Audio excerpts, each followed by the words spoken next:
ایک چھپے ڈاکو ہیں، وہ کہتے ہیں کہ ہمیں کوئی نعوذ باللہ تم خدا ہو، یا تم کہو کہ پہلے بھی مارشل لا لگتی رہی، آپ لوگ تھے، اب مارشل لا نہیں ہے، حکومت تو ہے، کون نہیں کہا؟ میں کہتا ہوں کہ یہ تو فوجی حکومت ہے، جنولے کی حکومت ہے، ڈمی وزیر اعظم ہے، ان کے پلے کچھ بھی نہیں ہے۔ دکھ ہے نواز شریف کو جتنے لتر پڑے، جتنا اس کو ذلیل کیا گیا، جیلوں میں ڈالا گیا،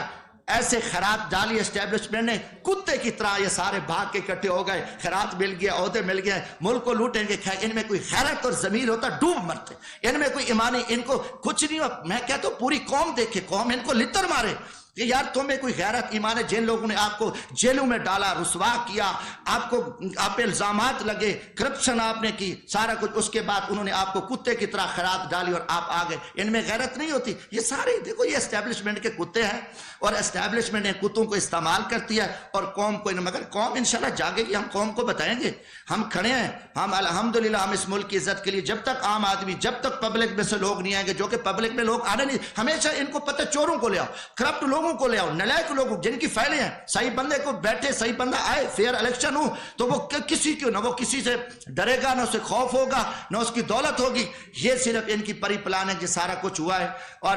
مجھے دکھ ہوا ہے۔ میں آج اسلام آباد یہاں نیشنل پریس کلب میں یہی کچھ کہ میں پاکستانی قوم کو بھی کہتا ہوں کہ آپ جاگیں اس ملک کی بقا کے لیے، یہاں امیدیں نہ رکھیں۔ اسلام آباد میں رات سے کل سے آیا ہوں، مجھے دن کو مکمل اندھیرا نظر آ رہا ہے۔ اسلام آباد میں خوف کی فضا ہے۔ اسلام آباد، جب اسلام آباد میں اتنا اندھیرا ہے، پورا ماحول ابرآلود ہے، ہر طرف جو ہے نا خاموشی ہے، ڈر ہے، خوف ہے، اور خوف کمروں میں بند کمروں میں بیٹھ کے قوم کو تم ذبح کر رہے ہو، ظالمانہ فیصلے کر رہے ہو، لوگوں کے ساتھ لوگوں کو ذلیل کر رہے ہو، رسوا کر رہے ہو، اور آگے آپ کے آگے کوئی بات نہ کرے، ان کو جوک ان کو اٹھا لو، مار دو۔ یہ چیزیں اب آپ کی نہیں چلیں گی، آپ مجرم ہوں گے، مجرم